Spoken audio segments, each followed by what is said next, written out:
article 277 man Saa Wolof damay ñaan bépp membre Pastef bu desee ci man rek yàlla bu benn membre Pastef déposé kenn képp laa mën a nangul ci membre Pastef mu dem déposé qui s'appelle Bayna Gueye parce que bu ko lu tax Bayna bu ko Bayna defoon mënoo cee gis man nga ci gis politique bu la neexee yéen ñi ko ci bëgg a def wane dañ ko def lu wala nangam mais war nga xam ne Barthélémy Dias def na ko lu war a mën a tax mu ne Bart yellootut nekk maire bi muy nga nekk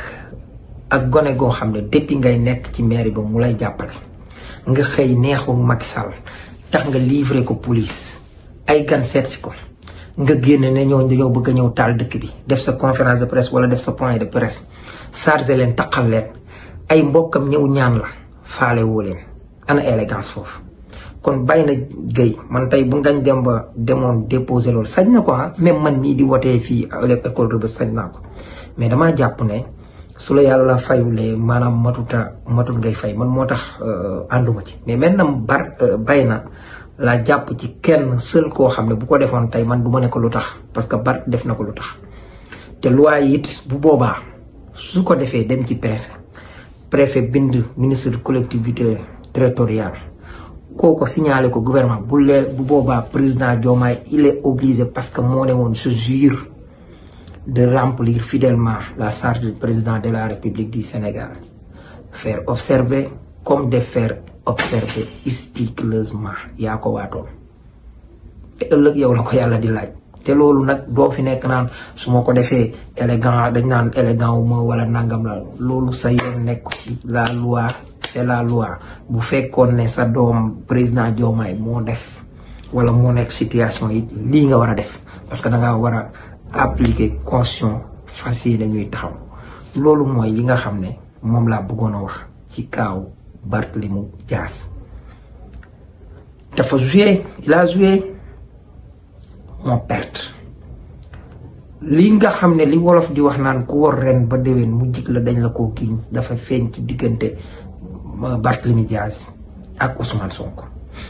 la théâtre ba théâtre woon muy xànju ak ndate ba xànju toogee ci ay guddi yu lëndëm maanaam xànju tey mooy Barthélémy Dias ndate daa rootaaleel ko ndate dem ba toll ci ay jafe-jafe au lieu xànju ñëw wal ko xam ne doomu moo ko doon wax sama doomu ndey mu seetaan ko moo tax xànju ndate yebal doomam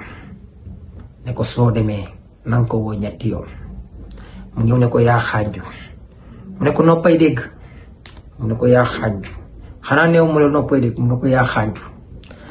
saa nday ne teen bi gënoon na fee déey mu rootaaleel la man li ma gën a neex ci histoire Sonko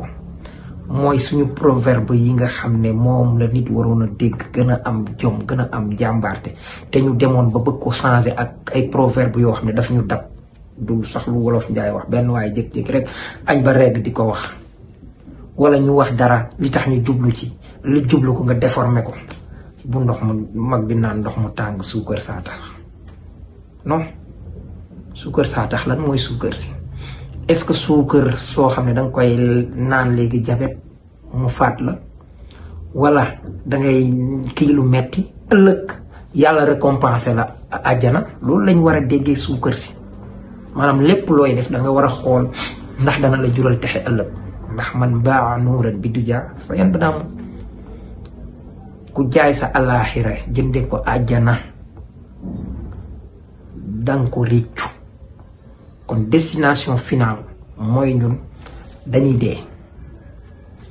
boo demee te buñ dee yàlla na suñuy jëf yu baax ëpp nga dégg ca laaja mu naan wa amaaman uutiya kitaabahu bi yaminihi fa sawfa yuxaasabu xisaaban yasiira wa yanxalibu ila ahlihi masrura di ko bég mu ñëwaat daal ne wa amaaman uutiya kitaabahu waraa sahrihi au lieu mu ne bi mu waxee ne bi simaalihi fa sawfa yuhaasabu xisaaban yasira fii mu ñëw ne bi awliye mu ne bi yaminihi fa sawfa xisaabahu xisaaban